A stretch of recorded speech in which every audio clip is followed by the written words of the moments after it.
Sriwijaya FC mulai mencari bakat talenta sepak bola asli Sumsel untuk menjadi bagian dalam kerangka tim yang akan bermain di kompetisi Liga 2.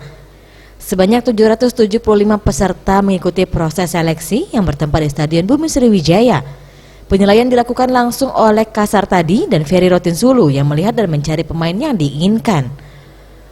Faisal Mursid, Sekretaris PT SOM, mengatakan dari hasil penyeleksian ini akan dipilih 22 pemain yang di setiap posisi sesuai dengan keinginan pelatih dengan batasan usia 17-30 tahun. Nantinya 5 pemain yang masuk kategori yang diinginkan mengikuti latihan bersama para penggawa Sriwijaya FC. Jadi untuk seleksi putra daerah Sumatera Selatan diikuti oleh 775 orang. Seleksi ini ada 3 tahap. Tahap pertama dari 775 kita pilih 50 orang besok. Untuk tahap berikutnya nanti kita jadikan 2 tim untuk 22 orang.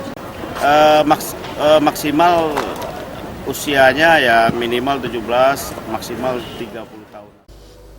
Pemain yang menjadi pilihan pelatih akan segera dikontrak dan menjadi bagian dari Sriwijaya FC. Tim Liputan Sriwijaya TV.